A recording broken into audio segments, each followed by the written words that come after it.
Good evening, everybody, or good middle of the night to our friends in the UK.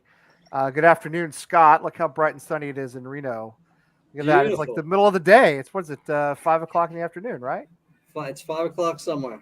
Right, exactly. I think it's 5 o'clock where you are. So you could go, Scott could go out. Scott could go like after the show is over, could go outside and it would still be light outside, which is it's kind of amazing.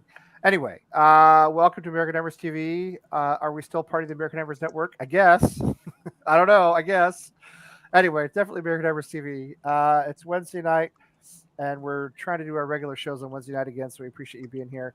Um, what do I always say? Let's see. Hey, there's Chris. Hey, Chris. How you doing? Good to see you. Hope to have Chris hosting stuff again soon. Chris, one of our regular hosts, who's been kind of busy lately, so we'll hope to get him back. Yeah, if you are so inclined, if you would help us out by going to ahtv.threadless.com, AHTV, like American Hammers TV.threadless.com. You can buy all sorts of gear, West Ham gear, supporters group gear from wherever you are, whichever city you're in. American Hammers TV stuff if you really want that. It helps us pay for our. Yes, I know. We all know. It helps us pay for the system that we use to keep the show going. So that would help us a lot if you are are so inclined to do that. Also, some of the stuff is pretty nice actually, and you get pretty much anything you want with like all sorts of logos on it. So it's pretty cool. So anyway, check it out. Also, I'm going to throw a link in here to my friend Ensa. Who has created the Gambia West Ham United Youth Club. He's 16 years old. He's got 70 kids playing for him, and we have raised now more than $1,000, and we have sent a lot of shoes over there, a lot of boots, some training bibs, some cones, some balls. I now am trying to pivot toward getting him getting the kids some shirts so they can have a kit to wear, so they can enter some tournaments. Which that's their goal is to enter some tournaments here in the next couple of months. So here's the link. It's in the chat. If if you haven't donated and you could, spare a little, that would be great. He's in one of the poorest countries in the world, and this is a great group of kids. And they are kids. They're all under 15s and under 7s. And they just want the opportunity to play football. They need equipment. They don't have anything. So everything they have, basically, we've sent them.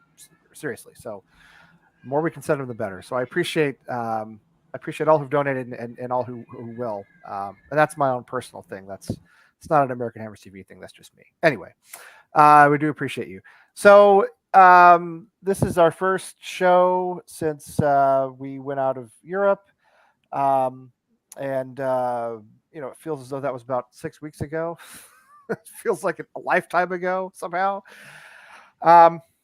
I don't know that there's a lot of reason to rehash that. We all know what happened. You know what I mean? We're good. What's done is done. So what we're looking at now is how do we get back in? We got two more games. The first one against a rampant Manchester City team that is just thrashing everybody. Just absolutely laid waste to Wolves today, which was good for us, but still scary. And then, of course, the last one against Brighton, who are even scarier because we've never beaten Brighton as a Premiership club. Never. So a lot of people on Twitter today were saying, oh, we got the Conference League sealed up. We got 7th place sealed up. Not true. Not true. Okay. Wolves are 5 points behind us. All right. We do have a far better goal differential, especially now. But Wolves are 5 points behind us. They have Norwich next. That's 3 points for them. That's pretty much a guaranteed 3 points. Their last game of the season is at Anfield. But wait, before you make assumptions. That could be a dead rubber game if Manchester City have already won the title. And Liverpool, by the way, have an FA Cup final and they have a Champions League final coming up. If they are out of the title race, they're absolutely 100% guaranteed to finish second. They're going to put out their under 14s. They don't have any reason to play anybody. Wolves could easily win that game and actually win it by a good number of goals. So we really need a point out of these last two games, a point, and that should secure us 7th place. All right. Now the real dream is that we take 6 points and we end up in 6th, because if we get 6 points, there's nothing Manchester United can do. We are We are sixth. So I'm just opening up. I'm giving you setting the stage a little bit. My biggest concern right now is Sunday. This is one of those games I'm looking at and I'm saying to myself, let's just not wreck our goal difference, which, I've always called it goal differential. I've always called it goal differential. And then somebody on Twitter said, it's not goal differential, it's goal Difference. And I said, I've been saying it wrong for, I don't know how many years. Anyway, so I appreciate that. Seriously. So let's open it up a little bit. What do you guys, what do you do on Sunday? Who plays? Who? What's your tactic? 5 at the back, 7 at the back, 10 at the back. How do we combat Kevin De Bruyne, who scored 4 times today with his weak foot, or at least 3 times, and they scored a 4th? Manchester City's results are terrifying, and they have nothing to play for but the league. So what do you guys do? What do you throw at them on Sunday? And oh, by the way, I'm sorry, I forgot to do this. Let me introduce everybody. Right next to me, from right on the border of Mexico, down near McAllen, Texas, is our friend Matt, who's new to the show. Now, Matt's from London, so he's proper. Are you Cockney, Matt? Are you from East London? Yes, correct, I am, yes. There you go, proper Cockney. From a long history of West Ham fans, going back to when the club was started. In fact, I have families that were even in connected with Thames Ironworks when it first started. So we go back a long way. That's fantastic. Now, which neighborhood are you from? I'm actually from Silvertown, which is just by Canning Town, just close to the river. And but most of the family now have moved out towards Essex, as I'm sure you guys would know. Most Cockneys now have moved out further, so Romford, Raynham, Dagenham, etc. But all we're all from there, and lifelong fans and season ticket holders still now. Most of the family. And glad to be here. A pleasure. It's nice. There's a lot of West Ham fans in Texas, funny enough. Yeah, there's a big group in Dallas. Frankel, Adam Frankel used to do a show with us, a game show, and I actually have been in touch with him here in the last few days, and I asked him to come on tonight, and he said he was going out drinking instead. So I guess that's his priority, but he'll be on with us eventually again. Yeah, very cool that you're in Texas. That's, of course, I grew up in Texas, but I grew up like probably 500 miles from where you are from Dallas. You're down on the border. That's a really long way. Anyway, it's cool to have you here. Thank you. Next to Matt is our friend in the Midlands. He's not really in the Midlands. He's in Leeds. That's just a long-running joke, Matt. I once called Leeds the Midlands, and now I call it that all the time. Anyway, it's Tommy boy, Tom Atherton. Yeah, that guy who was whose family was part of the lot that moved out into Essex. Yeah, this one that now lives in Leeds. Yeah, cheers, yes. Lee. As always. Yes. Hello, nice to see you. Been a while. Well, I live in Matt. I live in Chelmsford, Massachusetts now. So which is named after Chelmsford in Essex. Essex, yeah, of course, yeah. Exactly. So it's I'm like a cousin, sort of. Funny enough, I was actually born in Essex because my mum was working in Chelmsford, so my place of birth is actually Chelmsford, even though I never actually lived there. There you go. That's very cool. My boys were not born here, but they are being raised here, so close enough. Do you have a Rochford in America? A Rochford? Yeah. We have Rockford. There's some Rockfords. I don't know. Yeah. Is there a Rochford? There's a Rockford in Texas? Well, no, I was just saying I was one of the last babies born at Rochford Hospital, but I don't know if you had a Rochford over in America or. Not that I know of, but there's many thousands of towns. No way I can know them all. Stole from us. Yeah. Okay. Yes, most of them. Well, we either stole from you or from France or from Spain. All the names. Phil down in the corner, as we say in Boston, down in the corner. It's Phil from Chicago. How are you? Hey, it's hot. Chicago doesn't have 4 seasons. We have 2. It's winter, and then it's screw you. It's summer, whether you like it or not. And, we don't get that tomorrow. Yeah, tomorrow it's gonna get hot tomorrow.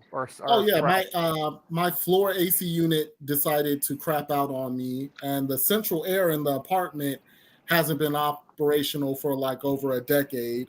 So I'm just literally crying myself to sleep before I go to work, hoping the tears will cool my face. I know that feeling. We put 7 window unit air conditioners in our house in the summer. 7, because I can't be hot. I can't live hot. I grew up with air conditioning, and I have to have it. So I feel you. I know what you're going through.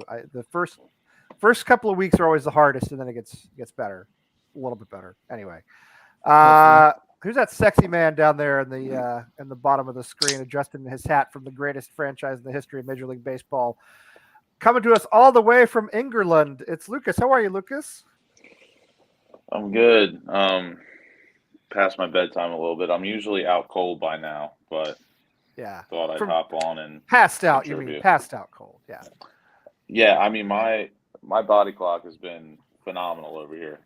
In bed by 10, out by 10:30. It's been beautiful. That's what I'm talking about, Frankie. It's our year, isn't it? It's our year, right? The Mets. It's our year. Come on now. It's LFGM.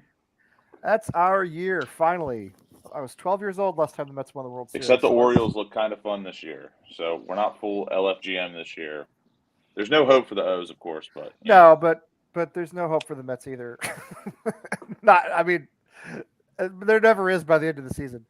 And our friend in Reno, by way of South Florida, some time ago. Scott, how are you? Whoa, Scott, you got to unmute. Phil, I'm good. Phil, I want to let you know it snowed each of the last 4 days here. What? It's snowed here the last 4 days. And it's not like snow that accumulates. It literally comes out of the mountains and just dumps snow for like 30, 45 minutes and then stops. That's crazy. Sounds like me after a curry, to be fair. In the desert. And I got to tell you here, the temperature was very nice today, if you know what I mean. The high was nice. 69 degrees Fahrenheit. Lovely. So, I might be the only person to say this, but, I really like the English weather. Do you? It suits me. I do. It's phenomenal. Well, how's it been since you've been there? I mean, has it been rainy? A little bit of I like rain personally, but the temperature has been perfect. No, it's been all right. It's been warm, and then it's changed to cold winds. It's not really been raining too much. I think it rained like 1 or 2 days it's been here so far. So. Oh, I get the Matt Jarvis comment because he's eating cereal. Okay, it took me a minute. I was like, Matt Jarvis. Unfortunately, it's not out of a trophy, but I was thinking there was a Charlie Walsh tribute because you're having a snack during the show, but no, yeah, Lucas is doing the tour. Well, Lucas, I'm not saying Lucas is a jinx, but I'm saying that every game he's gone to, we've lost except for the under-23s. So that was fun. That was the best one you've seen, right? I mean, that was the best one you've seen. So, well, the other ones have been tough. Are you going to Manchester City? Are you going on Sunday? Yeah, I'll be there Sunday, which I'm weirdly optimistic for, which I never really am. Okay, let's dive into it then. Enough of all the other.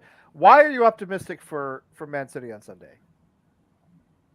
Well, one, short week for Man City, and they played probably their strongest lineup today. I think Pep will rotate. Eric Laporte had a nasty injury today, which is huge. So that leaves Ake and isn't Ruben Diaz hurt too? I think. I don't know. Yeah, but maybe. Still, they're weak at center half. Cancelo will probably play because actually you don't know with Pep. Pep rotates very weirdly this season, but I'm optimistic because they just played today on a short week. They played their strongest team, and you know what? There might be hope for a draw. I'm not going to say we're going to win, but I would absolutely love a draw. Oh, a draw, basically.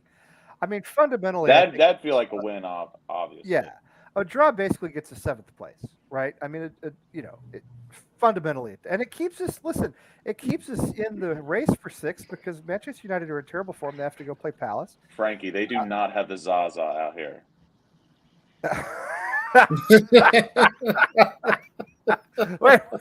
Wait. It smelled very mid.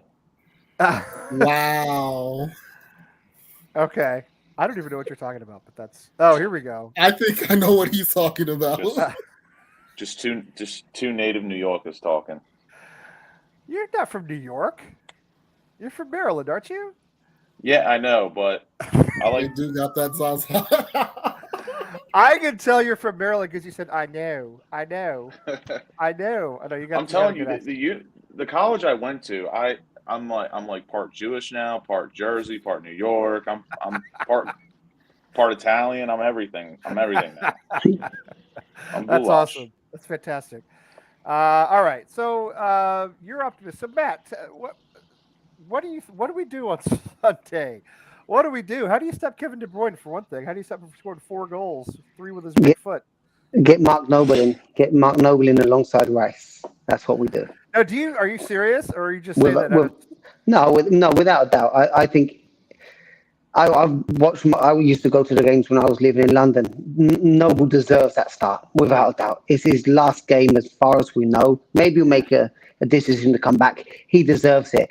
And to be honest, he's not coming back. I don't think. no, but to be honest, I thought that Lanzini. I don't like Lanzini alongside Rice. I think he's too poor defensively.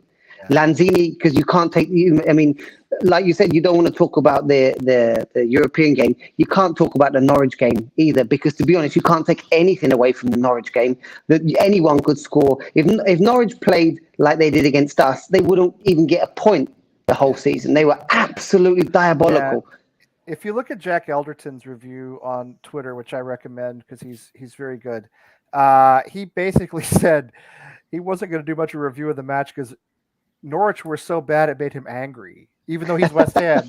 Just to see football played that poorly. I'm actually emotionally taxing for him. That was my biggest pet peeve on Sunday. Everyone freaking out and saying this and that. And me and Tom even talked about, like, during the match. We were like, this is fucking Norwich, right? Yeah. And a bad Norwich. I mean, but we needed it though. Listen. At least we went out and won 4-0. I mean, we could have snuck by them with a 1-0 or had some. We needed that. It's fine they were terrible, and I'm not saying it means anything for us. But after the 2 weeks we had prior to that, we needed that run out. We needed that game. I think. Yeah, but Noble has to start for me. I think that's a no-brainer. Noble alongside Rice.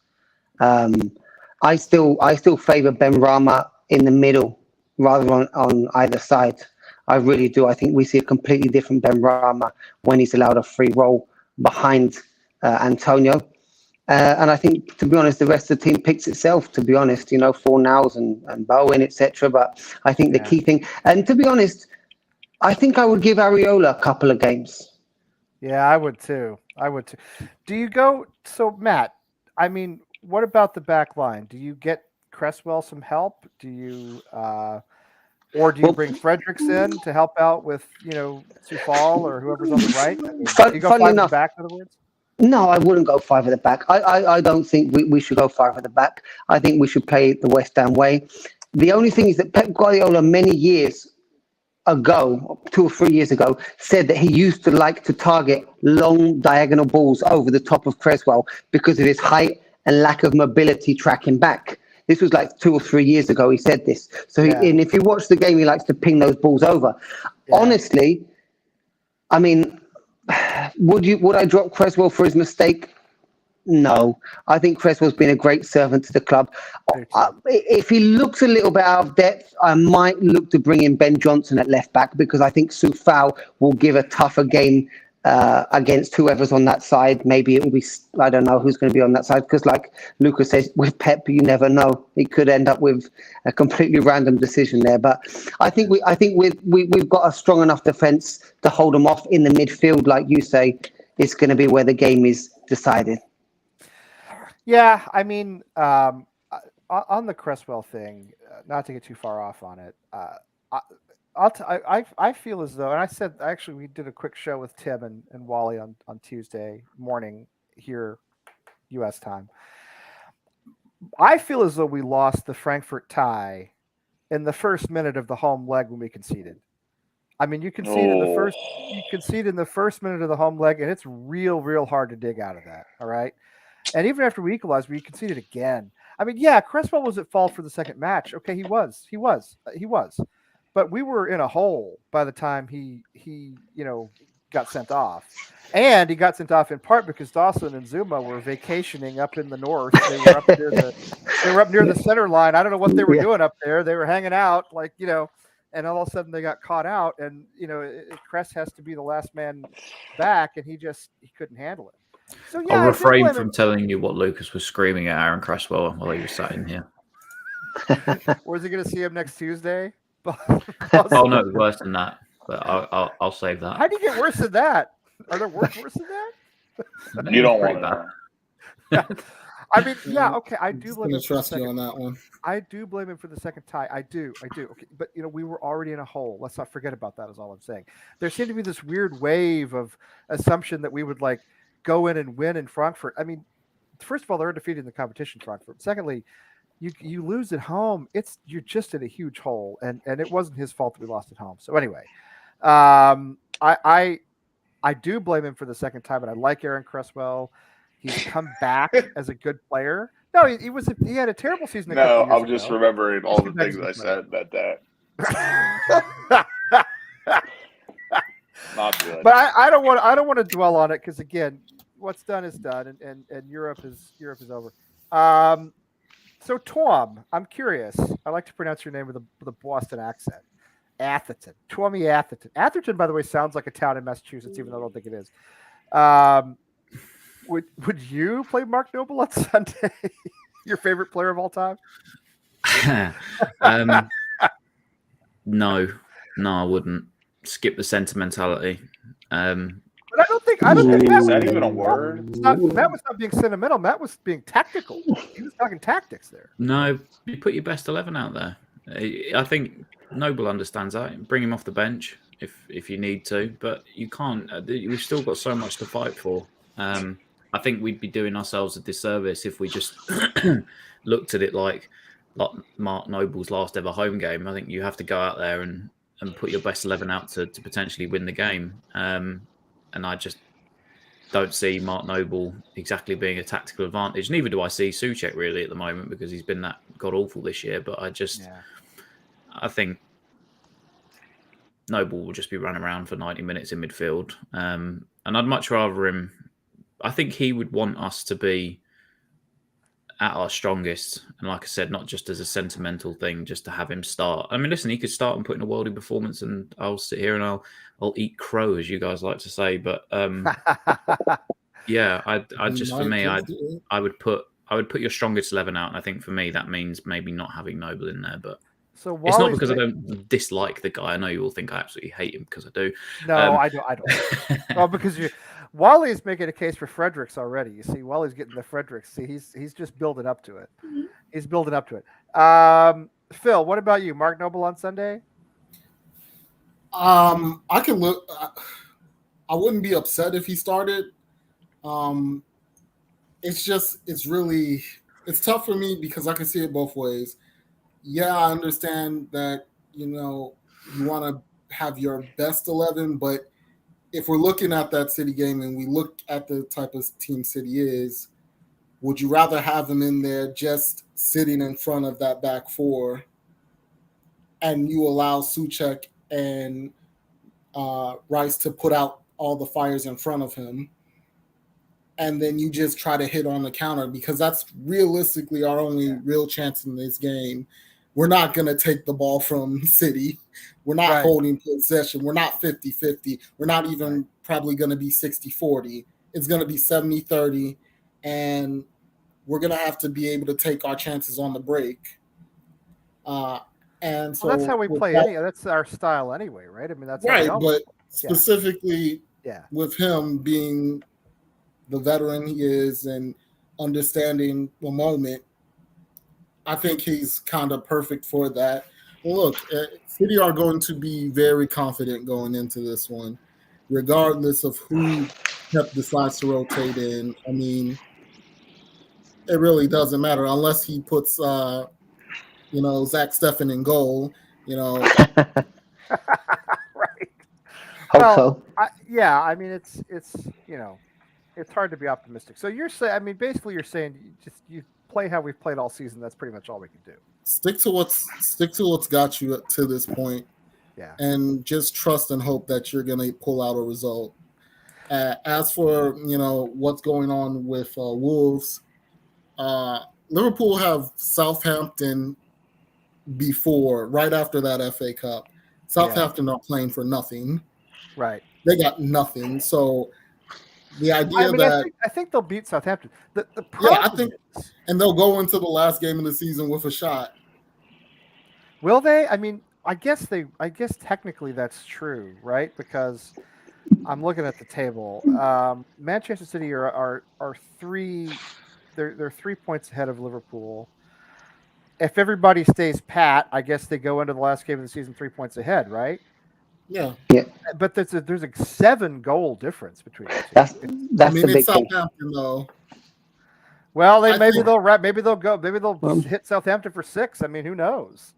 I mean, a motivated Liverpool side, I think they are very well could hit Southampton. A non-motivated, already on holiday Southampton, they could hit them for 4 or 5. So what and you're then saying is, and this makes so as long as Liverpool have any reasonable chance of the title on the last day, even if it's a stretch, they're going to go out and they're going to put out their stuff. That's how it's gonna be. I mean, I don't see. I mean, this isn't like the FA Cup or the League Cup where Klopp's annoyed by it. Yeah, and just yeah, wants to rotate. Right. So he's annoyed by it. That's a good way of putting it. That's true.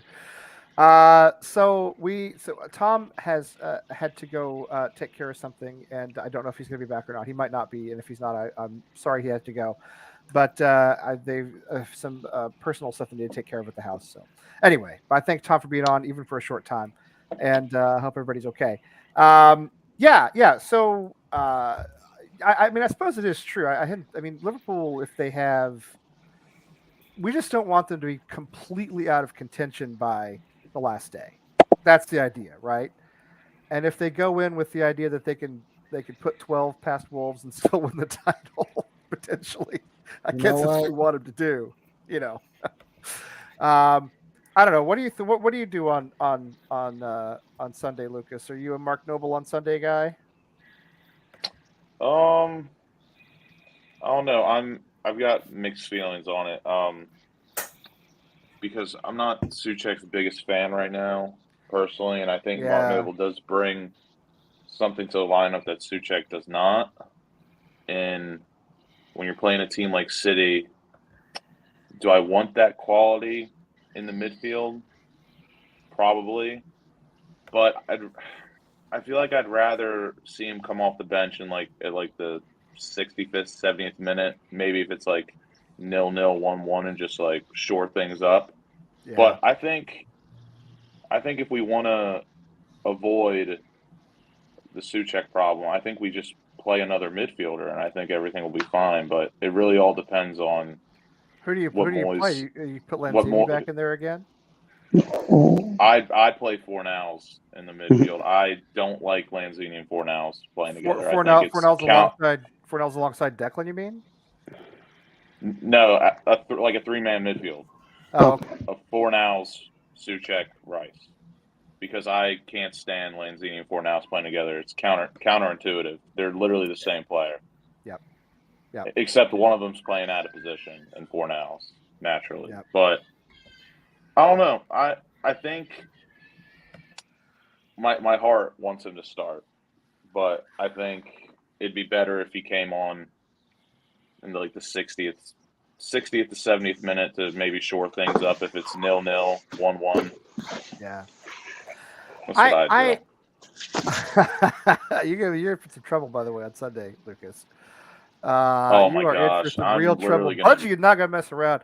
I got a feeling that man has seen some days in terms of alcohol consumption. So, you may have a lot of catching up to do. I don't know. I've already had a few rough nights. I'm sure. Listen, I don't think anybody wants to start Noble for sentimental reasons. I mean, obviously, you go back to this. We all want to get. I think there's a legitimate case that you can start him not for that, because I mean, don't get me wrong, I love Thomas Souček, but I mean, I don't love him this season. I don't love the way he's played this season. Technical ability isn't there. Really, he's there for one reason. He's big. He can get his head on the ball. when he gets a clean shot, he has a decent strike. But I mean, he's kind of a liability in the midfield. I know everyone wants to rant and rave about. I said this the other week. Everyone loves to rant and rave about how much Thomas Suchek runs, how far he runs, how much he runs. But last week, you could say, okay, Thomas Suchek ran the most out of anyone, but Declan Rice ran the hardest out of anyone. Yeah. Not the Norwich game. Well, Suchek can't. But the pass. Frankfurt match. Frankfurt, right, because Suchek didn't. Yeah, right. Suchek just can't pass. He doesn't move the ball. I mean, he's good in the air. I think he can pass, but not under duress.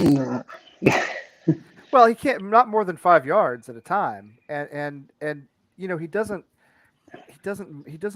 He's not technically gifted. Being able to pass under duress is technical ability, which he does not have. Mark Noble at 35, going on 36, is twice the technical player that Thomas Suchek is currently at the age of 27. Yeah. Which, like I said, you can make a legitimate argument that Mark Noble would suit the lineup on Sunday better than Thomas Suchek. But would I do it?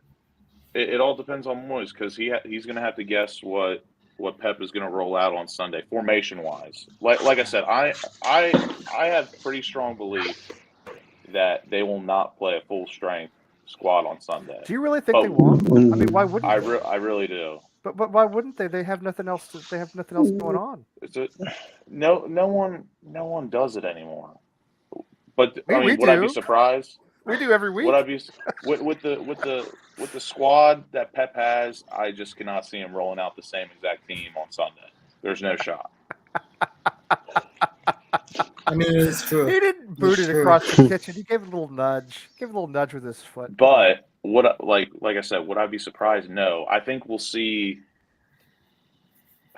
I think we'll see like 3 or 4 main staples, but Ake is going to have to start because Laporte got fucked tonight. Yeah, to say the least. Cancelo played tonight. He rotates Cancelo all the time. He rarely ever plays Cancelo twice in the same week, and I only know that because I gamble so much and I bet on them. And I don't. Ben Rama's, he's not going to be available, is he? Is he I'm still, not sure. Is he still limping around? He was on crutches Sunday afternoon. Not the player awards, though. He wasn't on crutches at the player awards? No. I mean, there's a lot of talk about. Somebody made the joke on Sunday about how Benrahma had found his level, playing basically a championship club. But I still have faith that he's a good player. I think he's inconsistent and he's a confidence player. But I think he's a decent player. Scott, what do you think about? Did you tell us what you think about Noble on Sunday? I'm sorry, I've forgotten who's done what. No, honestly, we're going to play the same way we played against Liverpool, same way we played against Chelsea, right? I mean, this isn't a question. And so, then it becomes, so we spend most of the time bypassing the midfield. So do we need someone that can possess the ball in the midfield? Probably not. We're going to try to hit them on the counter, get a corner, and try to put the ball in the back of the net on the corner.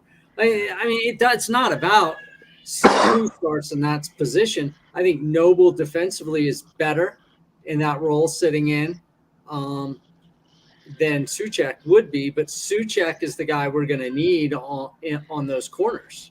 I mean, we're going to line up in whatever, they're going to say 3 backs, and we're going to play 3 backs, 2 wingers, which are backs. So, I mean, it's not a question of how we'll line up. I mean, it's just who fits into slots. But looking at it from the aspect of when we get those shots on free kicks and we get those shots on corners, who would we rather have digging in there? And even though Suchek rarely gets his head on the ball these days, when he does, he finds target. And so that's why I say you gotta put 3 in the midfield. And honestly, I could care less like who the midfield 3 is. My preference would be Fornals, Rice, and Suchek, but I definitely wouldn't mind seeing Noble, Suchek, and Rice because this is one match where you can't afford to have any passengers. You can't afford to have any dead weight in the midfield. And normally, when Suchek and Rice are the midfield pair in a 4-2-3-1, from this season at least, Rice has been carrying Suchek for most of the season, I'd say. Yeah, I mean, but I mean, we talk about this every week, and then it never changes, right? I mean, the starting 11 never changes, the tactics never change. I mean, you know what we're going to get. Let me ask you this: if he's available, do you guys play Benrahma? Scored a couple of times last week. Seems to be coming back into form if he's healthy. No, Do you see him out there? No chance. And then who do you take out? No chance. no chance. I think he gives the ball away too much. The last thing Yeah. we need, he gives the ball away and then jogs. Like if you give the ball away and bust your ass, I'm cool. I can deal with that, right? But if you give the ball away and then jog around or kick the ground because your feelings are hurt, which is what he tends to do more of. I mean, I don't think he goes in there. Because of that, he doesn't possess the ball well, and he gives the ball away too often. What about you, Matt? Would you play him? It's a tough one. I agree with Scott. You're 100% right. The thing is that I do like about Benrahma is, which I think is something that's been maybe coached a little bit out of him by Moyes, is his creativity. Because I think that these days, Fornals is a workhorse, Suchek is a workhorse, Bowen realistically is a workhorse that can shoot and that's pretty fast. That's what we lack in the team. The people that are going to break open and break the line. And I mean, I don't like to see I don't like it that Benrahma doesn't run with the balls much. But again, we're not set up. If you like you guys have mentioned, we're not set up for players to run the ball. No. So I would like Benrahma in the hole behind Antonio, because like James said there, they've got a lot of injuries. They've got most of their defenses out. So that's the only way that we're going to really get something apart from a set piece. And set pieces right now, I mean, Crespo's set pieces, Bowen's set pieces have been way off recently compared to what they were last year or earlier on in the year. So would I like to see Benrahma there? Yeah, you know what? I'm going to say this here. I'm going to be really honest. I really, really, really, and it pains me to say it, think we have a almost minuscule chance of winning. I really do. This game is absolutely massive for the Man City. But I think in massive. I think in that sense, it makes it even that much more. It takes that much more pressure off West Ham if you think about it. Like City is banking this game. Like exactly. They're banking on 3 points. We got house money on this. So either way it goes, whether you play Benrahma in behind Antonio, although I would argue you do that later in the match if you're still in the match. Yeah. But then an early goal, I agree with you, mate, but then an early goal, like we mentioned from the Cup, an early goal, I would play Benrahma in there just to get maybe a ball through for a counter-attack. Because at the end of the day, if we're attacking with Fornals, if we're attacking with Bowen, we've become so obvious and easy to defend against when we attack with Bowen and when we attack, and we know that Creswell right now doesn't offer us as much going forward as he used to. But for me, I would just go for it. I really would, because I hate to be negative. I really think even the Europa League spot is out of our hands. For me, this Man City game, for me, really is, like you say, Phil, is not to get embarrassed, but to go for it and really put on one of those performances that say, you know what, we're not scared of them and we're going to give it a go. I just don't want to see our goal difference, now that I know the proper phrase. I don't want to see our goal difference get whacked. I don't want to. No, seriously, I don't want to see a 5-0. That could wreck everything, and it'd be stupid. I don't think I really, and I'm not that optimistic. I'm not optimistic at all. We're all not. But I don't know. I'm like weird. I'm weirdly optimistic and kind of excited. But I don't know. Off the Benrahma thing, like off principle, I think he should definitely start, just because, I mean, you scored 2 goals. I know it's Norwich, and they fucking stink. They're terrible.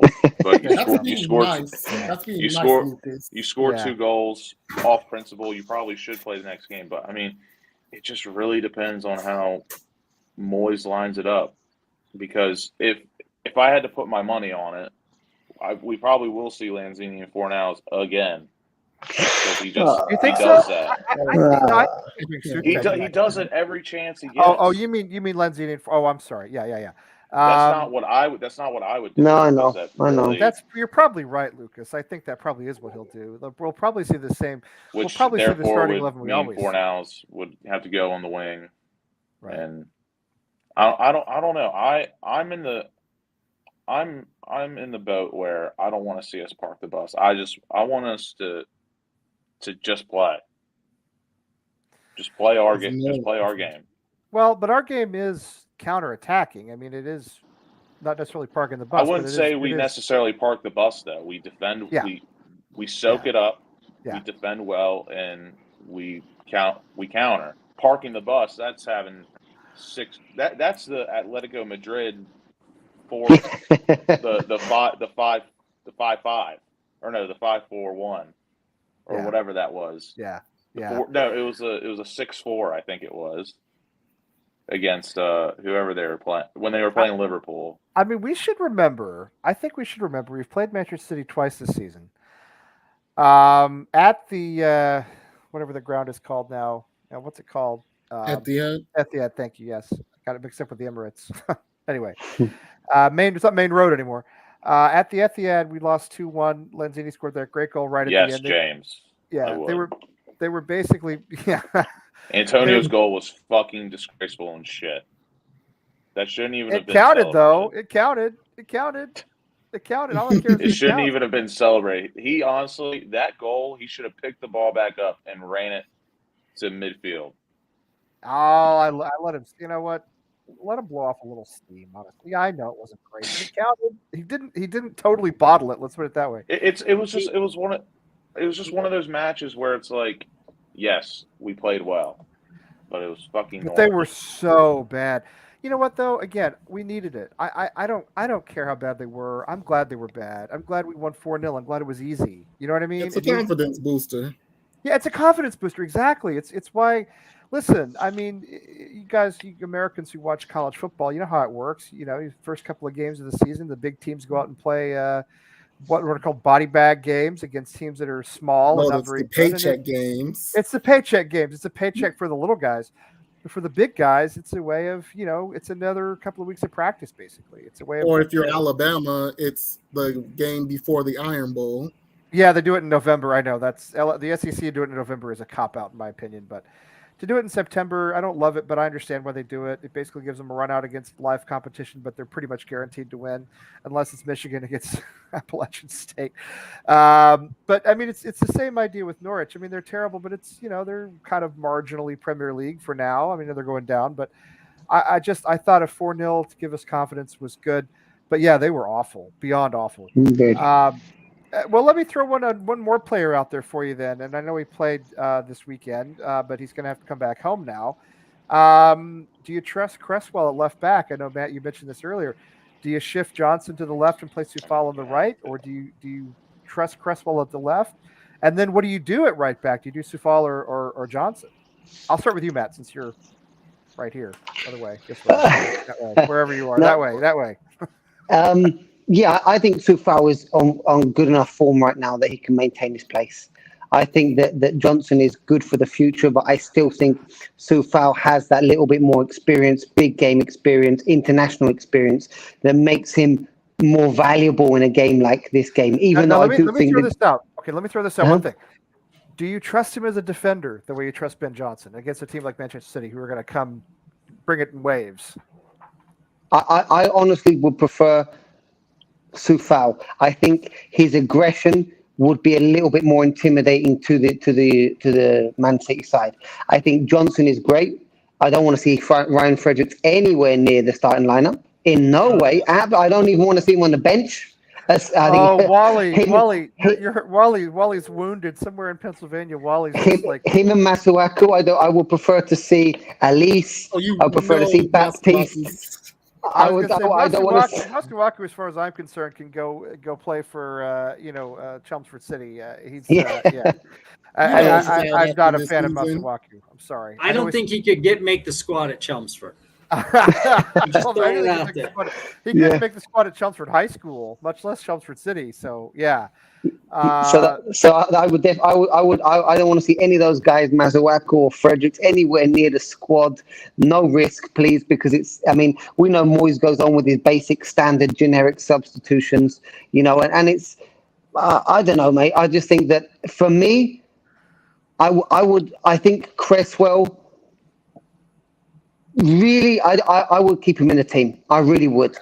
If he looks in the first half like it's getting a little risky. There it is. Well, I knew he okay. was going to say it. I knew it. No, Yeah. he's a Fredericks No. guy. He's a Fredericks guy going way back, Beth. That's why. I would bring Johnson on if it's necessary. Maybe if we need to bring into a back five, maybe if there's that necessity, bring Cresswell in. But I just think realistically, Cresswell does deserve to keep his place, apart from the mistakes and apart from the fact that he's not the best there. But I just don't think that Moyes will. I mean, if it were me and I was cold-hearted, I'd put Johnson there. But I don't think Moyes would. And I think if we're gonna score off a set piece, we want Cresswell taking corners. Or free kicks for that matter, but mostly corners. He is an excellent taker of corners generally. I think. Scott, what do you do with our back line for Sunday? I don't think you take out Cresswell. I think he's played well. Maybe made a mistake against Frankfurt, and there's nobody that knows that more than him. Yeah, and he got hung out to dry. Let's be honest. It was a bad decision, all right, but it wasn't without a cause. Do you know what I mean? Yeah, no, and the keeper needs to take some of that too, because your keeper shouts you away in that situation, right? Right. That's his job. Right. Keeper's job is to come get that ball. He didn't. So, Right. He's doing whatever he can, sink or swim on that one. But I think we go with, I honestly think that we don't start Johnson. I agree that he may be the future, but right now there are guys that are just putting everything on the line. And he's too young. I think he's too young for that stage. Honestly, I don't see him. All right, fair enough. Yeah, although let's not forget, I'm just going to throw this out there. Ben Johnson's debut in the Premier League, if I'm not mistaken, was against Manchester City like 3 years ago. And he did very well, but of course that was 3 years ago. It was a long time ago. What about you, Phil? What's your take? I'm really, it's Man City. So for me, it's a coin toss at this point. It's a coin toss for me. I mean, I can live with taking Cresswell off. I can live with that. And 7-1 West Ham. That's Tim. Every match is 7-1 West Ham. I mean, I just want to throw. Okay, James has made this point a lot. Okay, he's made it on Twitter, and I get it. He's sent off twice in 28 days for the same offense. Yes, I get it. Let me just say this though: the first one shouldn't have been a sending off. The first one was never a sending off. That was what's his name there from Lyon who milked it and winked at the camera and then it set off all hellfire. Yeah, exactly. Karma came. So I mean, okay, I get what you're saying. I do, but at the same time, it's a little hard because the first one to me is not a sending off. The second one, a bad decision, obviously a bad decision that really took us out of the second leg of that tie. But again, you can pin it 95% on him, but not 100% because he kind of got hung out to dry. Anyway, go ahead, Phil. I'm sorry. I just wanted to throw that out. No, it's fine. It's fine. Yeah, but it's really a matter of, do you think he's due for one of those redemption worldy performances? If you think he's due for one, if David Moyes genuinely thinks he's due for one, then he's going to start. If he truly believes he's due for one and he sees it in training, Cresswell starts. That's what it's really going to come down to. Yeah. I mean, it is. We have to trust Moyes. You're right. There's no doubt about that. You have to trust Cresswell in a way too, right? I mean, that's part of it. There's no choice. He's been your left back for a better part of. Even if we didn't trust him, we still have to trust him. Decade. Well, here's the Criswell thing. free kick for the winner. I was going to say, this is the one thing that he If can he does do. that. This is the one thing that he can do. We're probably not going to get a free kick against Manchester City because the league is not going to let that happen. But he can. They want a good title race. They'll let it. They happen. want to. That's what I'm saying. It's going to be. Believe me when I say, and you all know this, the biased and corrupt Premier League will absolutely have a 12th man out there for Manchester City on Sunday, which they won't need because they'll probably be this anyway. But yes, we will also be going. No, up I'm saying in the opposite way. They're going to do Liverpool. Oh, you think they're going to? Oh, you really? You think they're going to favor us to try to get Liverpool back into it? Yeah, they want probably. all eyes on the Premier League.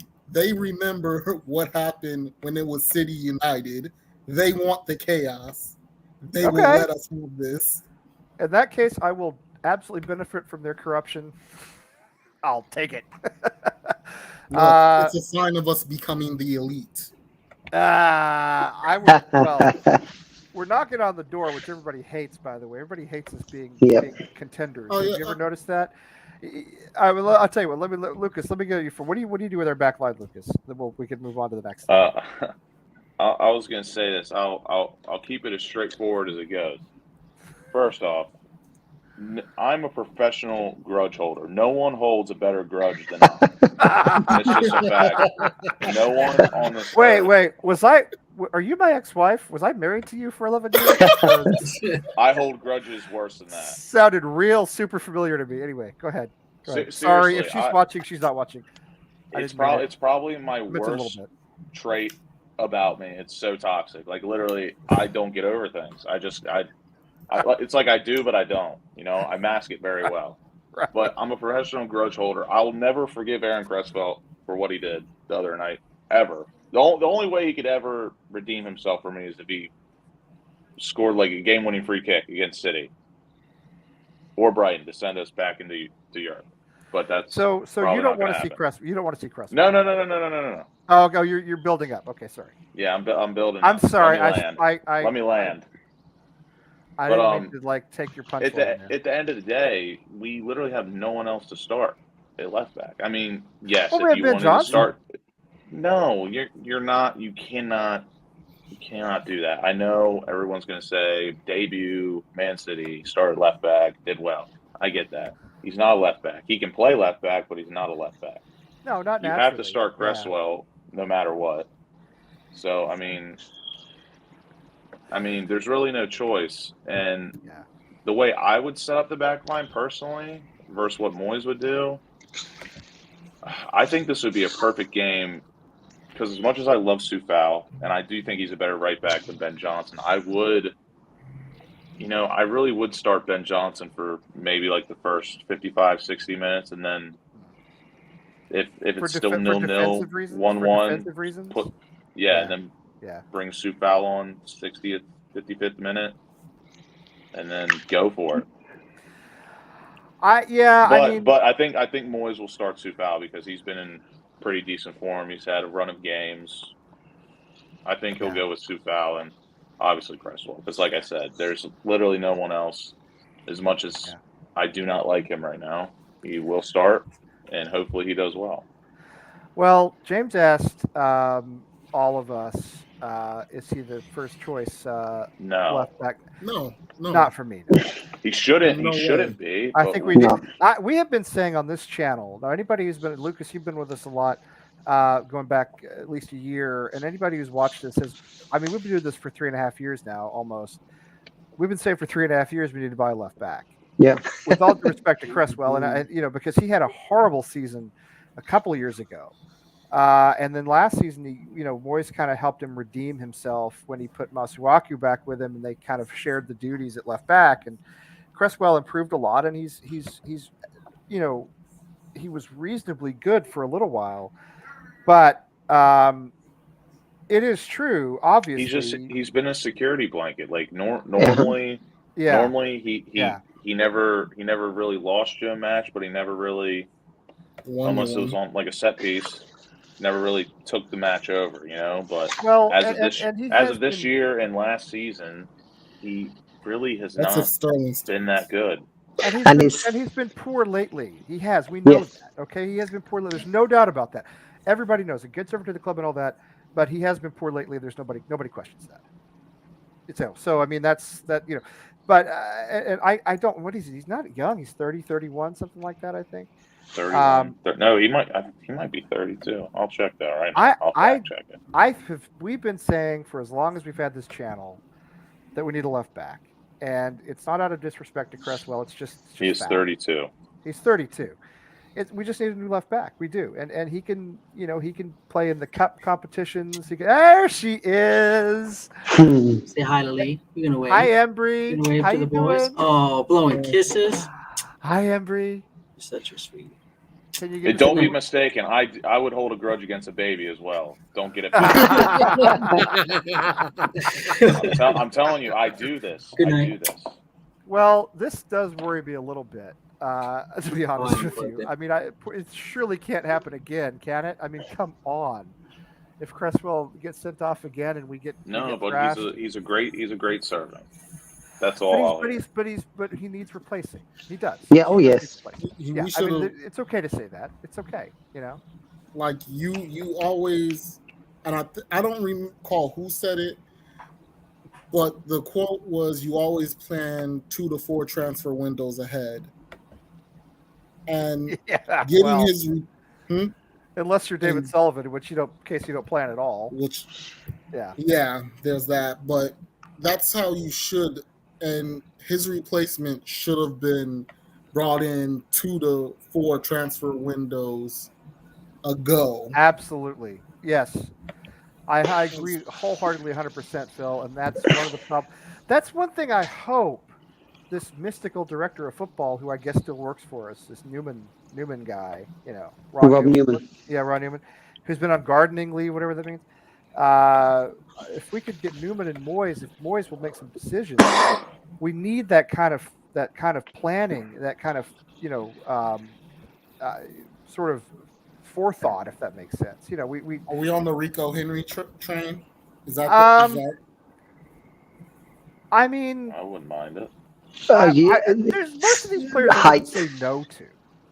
Height's a little bit of a funny one there. I would like. Do you guys like the look of Cookerella of Brighton? He just picked up the Player of the Year award. I know it'll be a tough one to get, but for me, he's a great left back and gives a little bit of option in the midfield as well. Because Rico Henry's great. I would have signed him a couple of years ago, but what is he, 5'7"? I think he's a little bit short.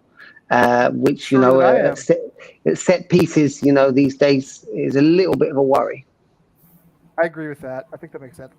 I don't know, and listen, I'll tell you right now that all the transfer rumors and stuff, you guys are welcome to talk about that all you want. I don't know enough about that many players from other clubs to tell you whether I like them or not, because I don't watch that many other games, frankly, mostly West Ham. Some of the games from Mexico that are on late at night here, but. So Rico. I mean, I have no idea. He is 5'7", though, Matt. You're right. That does seem a little. She's shorter than I am. That does seem a little. Yeah. Short. Cookerella from Brighton is a good one. Like 5'8". Yeah. Well, he's short too. I mean, that's part of the problem. Mark Cookerella, who is. He's not a giant either. I don't think. I think he's 5'8". He's 5'8". Yeah, but I think he has a little bit more spark about him. I do like him. I've watched him a lot this year, and he looks good. I mean, usually when these transfer rumors come up, the way I feel is most of these guys I would not say no to. Do you know what I mean? But which one do I prefer? I don't know. I really have no idea. But one thing I do want to bring up while we're here is the rumor today, or I don't know if this is confirmed as fact, or it was Claret and Hugh who brought it up, so it could be totally false. Apparently, the club offered Declan Rice an 8-year contract. Nah. An 8-year contract at $200K per week. Now, there are many problems with this. Many problems, as you know. It's real. The problem is there's no way he ever would or should accept that offer. An 8-year contract? That's, I mean, even in American sports, you don't get offers like that very often. Only baseball players. Only baseball players. NHL too. Right. They give out those wacky contracts. But our leagues there are 30 some odd teams in each league. You don't have that many. In European football, you can go to, any number of clubs. You can go all over Europe. So he's got a lot of opportunities. There's no way he's accepting an and It's the $200K per week, while a lot of money. I mean, let's put it this way: Conte at Chelsea, who if Deck is getting to be in that league now, right? I mean, he's a world-class defensive midfielder. Conte makes $290 a week right now, and I know we can't pay him that, but my point is, why would you sign an 8-year contract for almost £100,000 less than what one of your direct competitor makes today? It just doesn't make any sense. I wouldn't do that. Nobody would do that. because Is it smoke I'll, screens? I'll Yeah, keep, exactly. I'll keep my message short and sweet, and then you all can do what you do. But is it real? Yes, it's definitely real. Is it dumb? Oh, I think it's real. Yeah. Absolutely. But literally, what James said, it's literally that they're Mhm. putting it out in the public. Yeah. And honestly, fuck them too, because this is the worst time ever. Yes. Mark Noble's last home We have match, and too they much do this. going Why are on. they doing this now? Fuck Sullivan. Why are And they fuck doing this Gold now? and fuck Brady. But Yeah. basically, what they're doing, they're putting it out in the air. They're putting Rice in a corner, and basically, we don't really have plastic supporters, but they're trying to cater to people that don't pay as close of attention as us.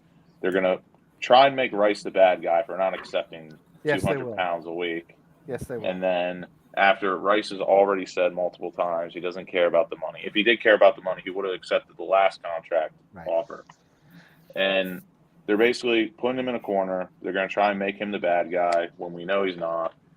And I honestly, Declan is ambitious. Yes, he wants to win trophies, but I genuinely do believe in my heart of hearts, if we matched his ambition and we don't even have to sign world-class players, like literally Jesse Lingard, Ollie Watkins, Calvin Phillips. Yeah. They're not world-class, but they're almost there. That's all he's asking for. And I don't think that's a lot to ask for. If you sign one of them, you don't have to sign all of them, just one of them. I mean, you might get a cheap deal on Calvin Phillips at this point.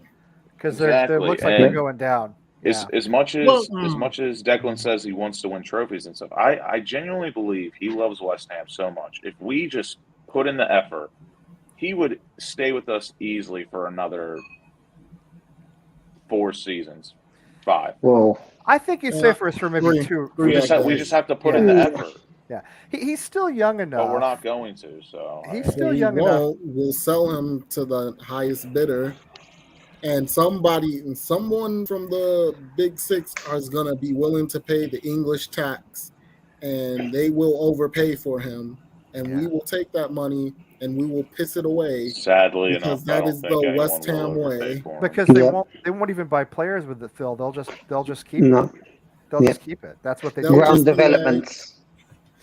I mean, as much as I think Declan Rice is worth 150 million pounds, it's never going to happen because just no one's going to pay that much for a midfielder.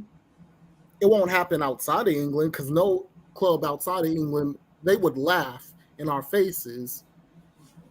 They would literally laugh at our faces, call the two Davids the dildo bros to their face, and then they'll go about their business. Right. That's literally how that goes. And the truth of the matter is, they're going to try to back him into the corner. He's not backed into a corner. He doesn't have to be backed in the corner. Everyone knows what the reality is. Yeah. And the reality is he holds more leverage than they do. Because guess what? He can run down his contract and he can get all the wages he wants at at almost any other top club that needs him. If you're absolutely right, and if the value, if Gold, Sullivan, and Brady think the value of our club right now is £600 million, all right, that's the number that I've seen, £600 million. He's literally £150 million of that in their eyes. He's worth like 15% of our whole club. That's I don't one even guy. think they I don't even think they value him at that. I think if someone offered him 80 million pounds, they would snatch it up. Yes. I fear that too, Lucas. I fear that. Yes. Too. Yeah, but I hope not. Notice how the only person that reiterates his value is David Moyes. Well, no one else is worried about losing it. David Moyes knows he needs him, and so. I mean, I think what's funny to me then again, that's why I'm saying that no one's going to buy Declan Rice for 100 million pounds. No one's going to buy a midfielder for 100 million pounds, especially after what happened with Jack Grealish. The only way you're going to splash the Grealish cash, has been a waste. Back further, the only way you're going to splash the cash like Grealish is for an attacker. Grealish, Pogba, it's shown if you overspend for a midfielder, it's gonna blow up in your face. If you overspend on any player 100 million, it's gonna blow up in your face. Look at Eden Hazard at Real Madrid. That has blown up in. Well, I won't say it blown up in their face because they're still winning trophies. Because they're in the Champions League final, yeah. They worked their way around him. It's not because of him. Yeah, it's been in spite of him. Pogba is a good example. You said perfect. Yeah, great example. And Pogba had one good season, one real good season when they won Europa League, and he just coasted since. And the thing about Declan is, as great as he is, I think Lucas, your point is really good here. As great as he is a defensive midfielder. All right. They just don't fetch the type of money that strikers fetch or attacking midfielders. They just don't. They don't. I mean, it's like being the best sort of running back in the NFL. Well, you're not going to get paid what a quarterback gets paid because you're not as important in the system these days. You can go and find another defensive mid to do a serviceable job. Exactly. Look, I'm sorry. Go ahead. No, go ahead. Like I look at his performances during the Euros, and it's like it was amazing. It was great. It was great, but I kept looking at Calvin Phillips as well, and I'm looking like, well, what did he do to really usurp Calvin Phillips and what he did? Like they're both like. I don't want to say they're not at the same level, but there's not too much that I'd say that separates them. Yeah. And one is worth like what, 50 million? We put in a $50 million bid for 50 million euro bid for him. Yeah. And we're valuing Declan Rice at 3 times that. Yeah. I mean, like that tells you what's going on. He can, James, but they're all. But he doesn't really play an attack. And it's those attacking players that command those big wages and those big. Yeah, but nobody's paying him to be a center back. No one's paying him to be a center back. Yeah. Right. I've always said, and I still believe that when he leaves, he will leave for a club that can win Champions League. Exactly. Not just one that can win Champions League, one that can. So it's going to be Manchester City, Chelsea, Liverpool level club, not or Real Madrid or Bayern, a club that actually can win, is contending to win Champions League season after season. I think he loved Italy. That matter. I mean, this is so. I think he's not going to go. If we had made Champions League, next season, if we had won Europa League, let's be honest. We wouldn't have gotten very far. We wouldn't have gotten out of the group stage. West Ham being successful is not what is going to keep him here. He'll leave when he's ready, and he'll leave when he has the opportunity to go somewhere, where they'll be willing to pay for him, and they are immediately in contention to win the Champions League because I think he's that good. I think he's that good. I agree. So but everybody, from what I could tell, and I know Twitter isn't the real world, but it's the only way I have interacting with fans, from where I am. Everybody I saw today saw right through this leak.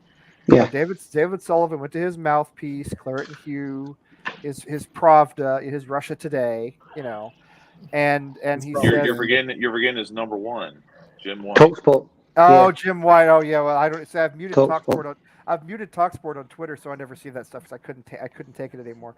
I muted TalkSport and Piers Morgan. And boy, life is so much better. But anyway, yes, Jim White, Claret and Hugh. Either what does say? And I'm not a big Simon Jordan guy, but there are some times where he just hits the nail right on the head, and as soon because Jim White was the one who broke it.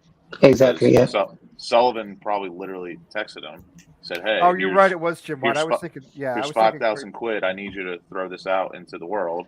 Yeah. And Simon Jordan literally after Jim White said that. He was like, "You're basically you're taking the piss."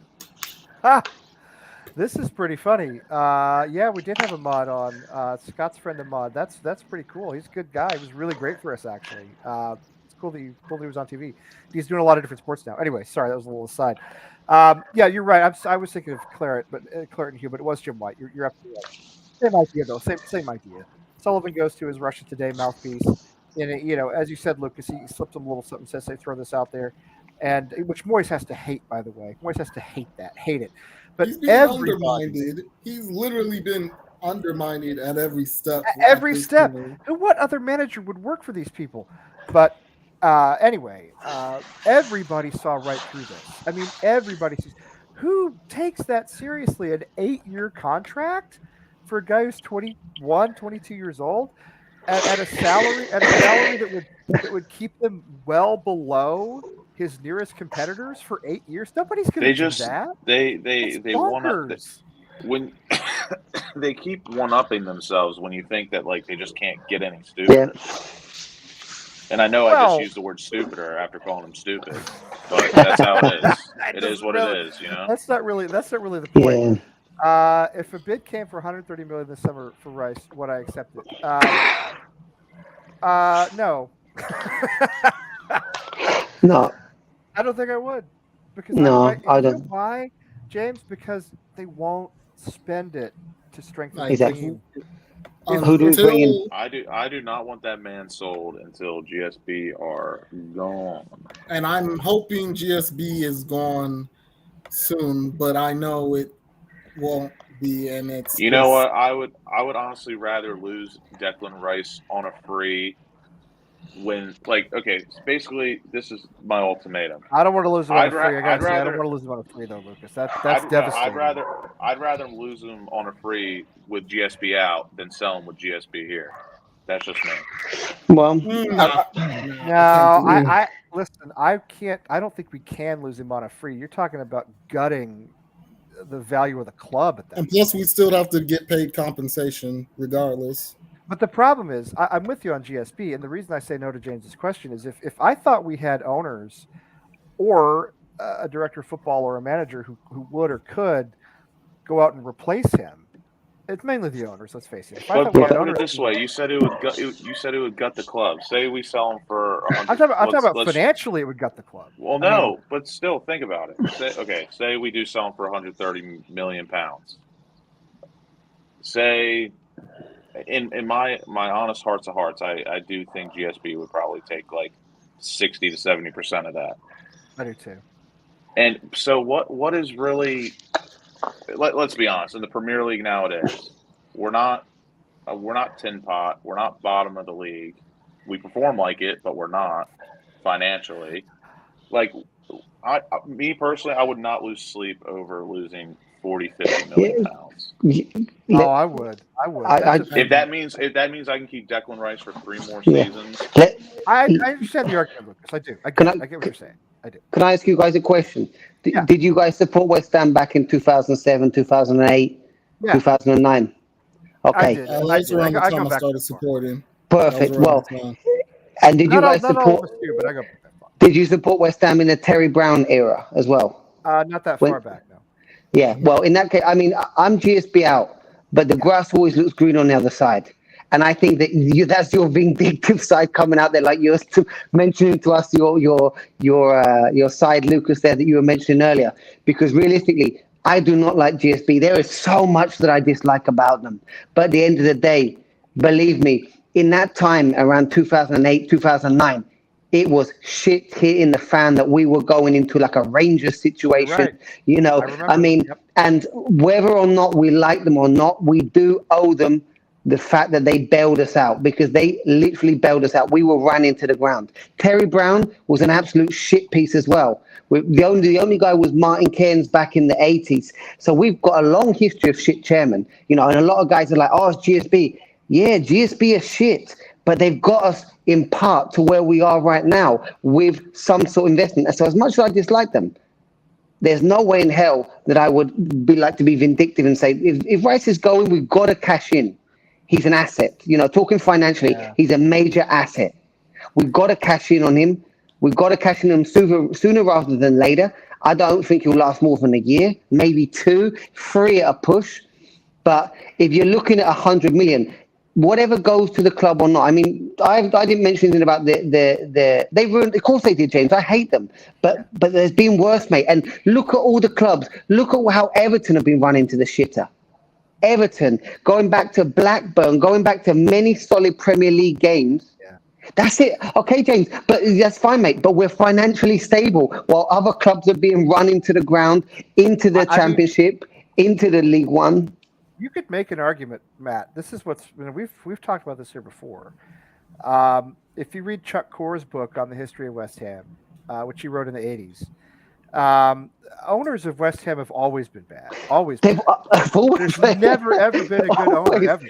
And the weird thing is, I'm GSB out. I've been GSB out for a long time. Me too. You could, however, oddly enough, you could make an argument that they are actually the best owners West Ham have ever had.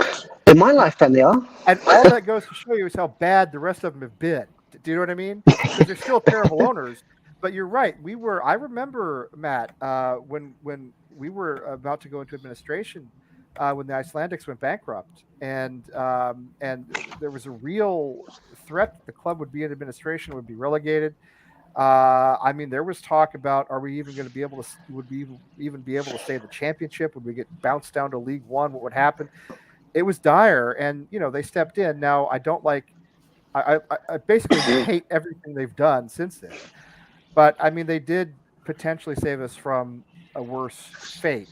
You like the smell of manure more or dog shit? Well, that's the thing. Yeah.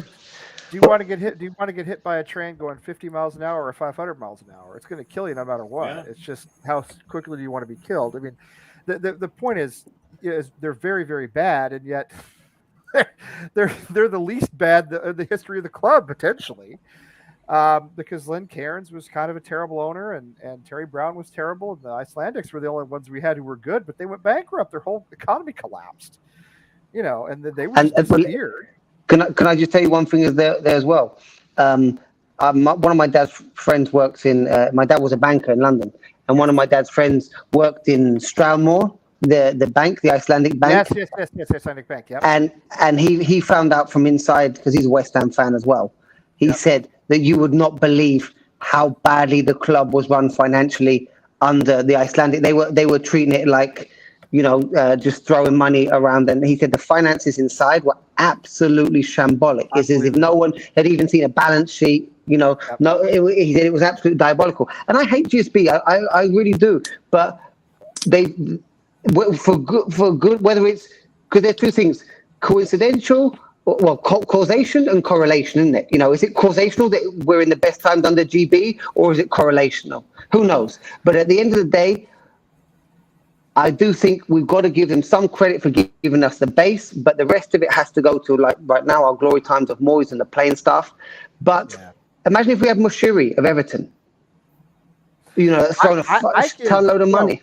I mean, listen. You look at Wigan had owners who basically ran the plot of Major League on them, where they bought the club and then bet against it to win money, which is literally like the old baseball movie Major League came out 30 years ago. That's basically what it's about. You have Sunderland collapsed. Blackburn. Blackburn. Bury Football Club is gone. There's places like Portsmouth and Coventry were in the top Rangers for like 30-something years. Rangers had to start over. From zero. Fortunately for them, they have a gigantic fan base which carried them through, and now they're successful again. But technically, Rangers Football Club is like 7 years old. Yeah, don't you ever tell them that, though. Don't tell them that. No. Don't tell them that, because they'll tell you that they've got 150 years of history and all that. But they will tell you they have 56 championships. 56 and all that business. And you know what? I don't have anything against them. I don't really care. No. I don't either. And listen, they've been fans. I don't have anything against them whatsoever. I don't even have any feelings toward them. But yeah, they technically are like 6-7 years old. So no, I know it could have been worse. It's true, it could have been worse. And I think sometimes we get caught up in looking at Abramovich and where are they from? The Man City owners, wherever they're from, Abu Dhabi. I can't remember exactly where. We get caught up in these multi-billionaires, and we kind of say like, why can't we have that? Well, I don't know. We just, but not many clubs do. Do you know what I mean? Not many clubs do, And it doesn't go with the West Ham way.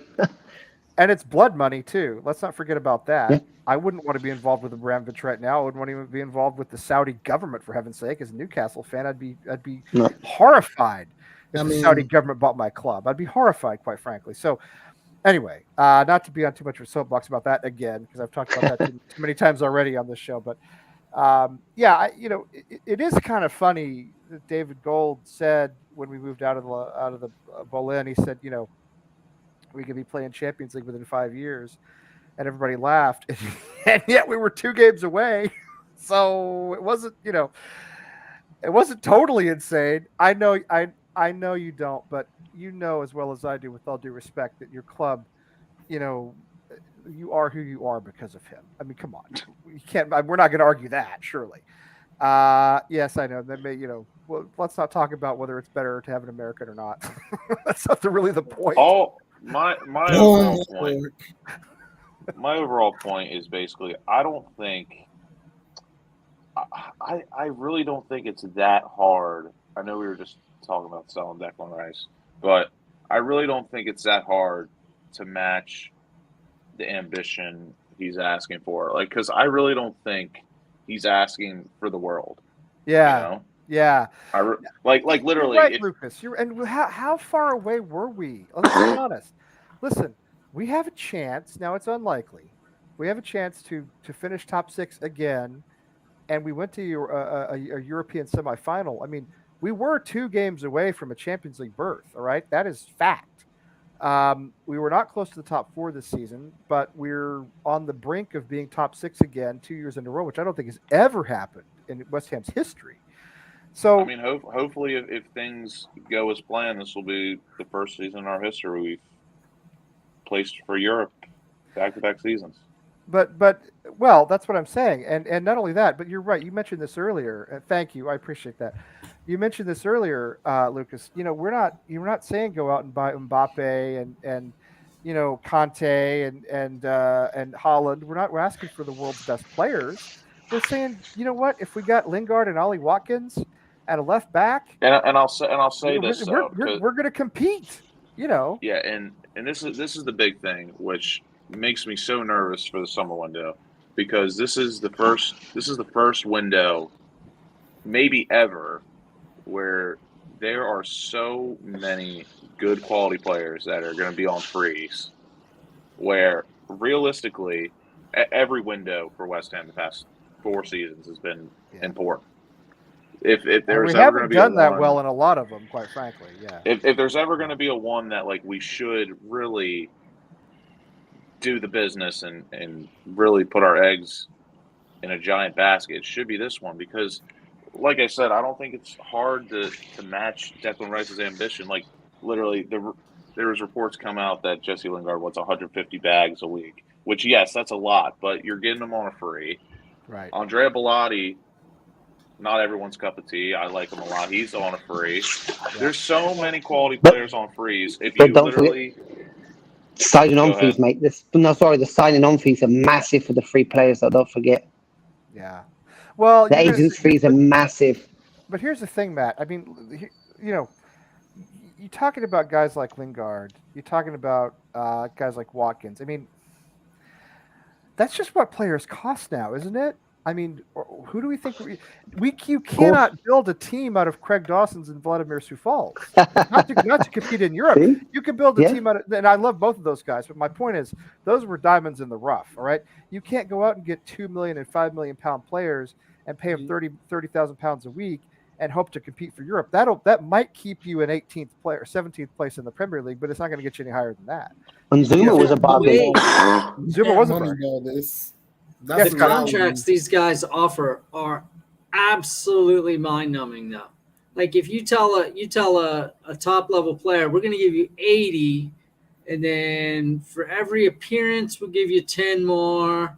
You score a goal, we'll give you 20. right? Like those, that's the way they've structured contracts in the past with big name guys. And, these guys now are just like, forget it, just pay me the money that I'm worth. And I mean, how much are we paying? I mean, what, 130 for the Ukrainian?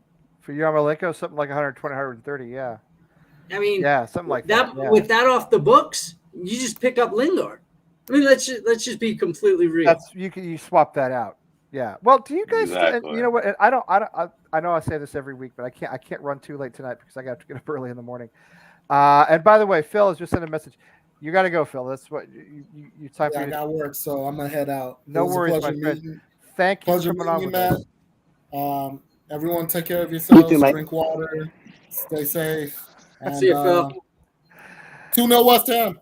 All right. Jesus. I love it. Thanks for coming on with us, Phil. We'll talk to you soon. Thanks for being on. And I can't go too much longer myself. I got to get up in the morning, which is I usually have to on Thursdays, but I do tomorrow. So do you guys still want Jesse Lingard? A lot of people don't want him anymore, and I can't. Yes. I can't decide. You do, Lucas. Absolutely. Now he's 30. What is he? How old is he? 29. 29. Okay, so this is gonna be his last real prime. run somewhere. Yeah. And he's had a whole year rest, apart from the match that fucking broke our hearts. The 4 matches he's played in might have won. Yeah. That's true. He has had a whole year rest. He hasn't done anything all season. Besides the one he fucked us. Well, Yeah. that was inevitable. Absolutely inevitable. And I don't even like to think about it. But yes, That was inevitable. gut-wrenching. And then poor Nobes missed the penalty, which he hadn't missed a penalty in years. Just You want to talk about grudges? I'm still mad at Ole for lying to him. To Lingard. Oh, absolutely. I mean, I told you. I do this, Lee. I don't I don't have forget. any problem with it. I don't have any problem with it. You know how they say forgive and don't forget? I do both. I don't forgive or forget. You're like this. my ex-wife. Let's forget about it. You're like my ex-wife. I was gonna say we know these people. I heard a wise saying one time: "A good grudge keeps you alive," and I'm going to 100. Do you have any Italian relatives, Lucas? Are you Not blood? Okay, I was going to say your name's Croatian, but I'm wondering, are you from like the Italian neighborhood in Baltimore? Because you sounded like Us Balkans have morals, and we don't forget who have done us wrong. All right, fair enough. Lingard, can you imagine this team this season with Lingard? I mean, we're top 6 easily, right? The transitions for me. So is what he offers in the transitions. That's the biggest difference. This year, we don't have somebody who carries from defense to attack in the same way that Lingard offers us. It was key. I mean, he started to drop down a little bit in decent pace as well. Yeah, and creativity, runs with the ball. He can operate on the left wing. If someone that we don't have could cover that left wing also space. Shoots. Yeah, he shoots. Yeah. He's complete. I think he would have been. I think with him in this team, I don't know if we get. I think he would have picked up right where he left off. Yeah, I think we'd be top 6 fairly comfortably. Oh yes, I think we'd be fairly comfortably top 6. There's games we wouldn't have lost. We wouldn't have lost to Brentford twice. We wouldn't have lost to Leeds. Leeds just brutal. We barely beat him the first time. Took an Antonio goal in the extra time to beat him the first time, and then we lost the second time. We wouldn't have drawn with Burnley and Brighton and all the Bs. I think we would have had some more positive results. I think we'd have picked up maybe 10, 12 more points than we have. Maybe that's a lot. Yeah. But anyway, the point is we'd have been somewhere between the top 4 and the top 6. We wouldn't be kind of on the outside, looking in as we are right now. I've seen a lot about Lewis Potter too. He comes from Hull. He's Bowen's buddy. So both. Yeah. Both. If you want to be competing, if we're talking about keeping Rice, is both time. Yeah. Yeah. And don't get me started on King Lewis Potter, because that's the opposite of a grudge. I'll talk about him all day. He's quality. I don't want him to be like our starting left winger, but he is very, very good. I think we should mine the championship for players. It's worked pretty well for us for the most part so far. I mean, I think there's a lot of talent there that we could get. Let's see Mitrovic next year, though. That'll be a good. That's always my litmus test because look how Mitrovic. Mitrovic he's not a Premier League player, Matt. He's the Yeah, absolute he's the friggin' Wayne Rooney of the Championship, but he gets to the Premier League and he's Mito. He just falls apart. And it's a testament to how good the Premier League is. That there is, for me, between the Premier League and the Championships, a gulf of people that are not quite good enough for the Premier League, but too good for the Championship. That's and Norwich. there's a lot of teams and individual players that fit into that gap, and that's where Mitrovic, I think, really falls into. Well, watch Bournemouth go back down next season. Watch Fulham go back down next season. It's almost exactly. I mean, they're elevator clubs now, and those parachute payments are what keep bringing them back up, which are a little unfair in my opinion, to be honest. Very. It doesn't give Forest and Luton and these other clubs a chance. But Mitrovic, this is why I'm always hesitant when people say play the kids, because the kids play under 23s, which is probably about League One level or so. And it's hard to come up from that right up into the starting, or into the first team. It's a gigantic leap. It's way bigger than most people think. The biggest difference that I have friends, and I played a couple of years in youth systems, and I got friends who played up until professional level. It's not only the skill level. The skill level really isn't that different. It's having that gamesmanship, knowing the game, having that niggly thing about you. That's the difference. The physicality, the niggly part of the game. And that's where these young under 23s often don't make the jump, because they're good enough technically. They're good enough in terms of their physical ability, but they maybe don't have the mentality, don't have the mindset, and a lot of them don't know how to manage a game. Because if you look, if you ever use like a sky cam and put it on an individual player, you see a massive amount of shithousery going on during the game. Talking, like you guys are the experts, going back to the old NBA of the 90s.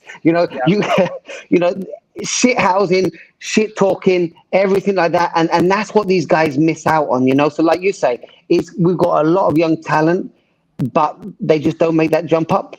And for me, it's the speed too. It really goes back around to your point. I use speed in the same way you just use like being niggly. Like in the Championship, while it is fast, you're able to get the ball and then think about what you're going to do. In the Premier League, you have to know what you're going to do before you get the ball. You got to be a step ahead constantly, and it's easy to tell when it's easy to look at a player and say he's not thinking a step ahead. Yeah, definitely.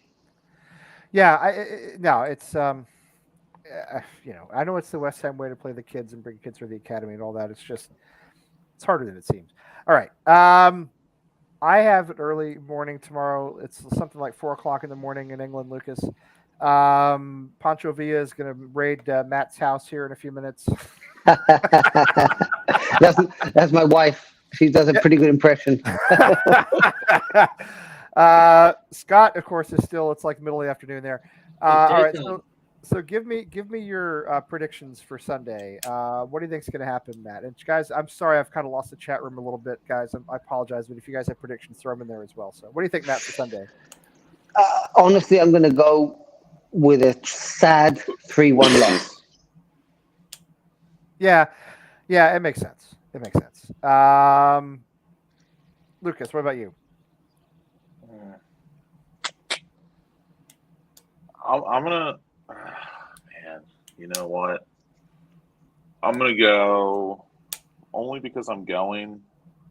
I have to stay positive. I'm gonna go. I'm gonna go 1-1. Okay. 1-1.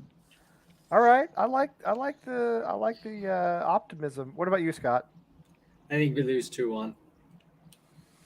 That's what I wanted to go. I'm with Matt on this one. I think it's going to be 3-1, and only because we generally do score at home. But I think we'll be lucky if we hold it to 3-1, if I'm honest. I really do. I think they are rampant right now. They have nothing to, they only are playing for the league. If Man City had a Champions League final coming up, an FA Cup final would be different, but they got nothing else to play for. It's the only trophy they can win. I think and they've just crushed everybody in their path in the last few weeks. I think let's just hold the goal difference down, keep it to 3-1, get out of there, and then let's talk about Brighton next week. So anyway, sorry to end on such a bummer of a note, but hopefully on Sunday, it'll be Sunday morning here in the US, but hopefully Sunday evening in the UK we'll all be happier.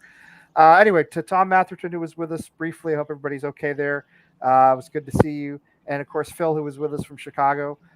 Great to have you on. To our new friend Matt, down on the border, making a run for the border down there on the Texas-Mexico border, where nothing ever happens. Not much going on down there. Very quiet down here, to be honest. Depends on what you're looking for.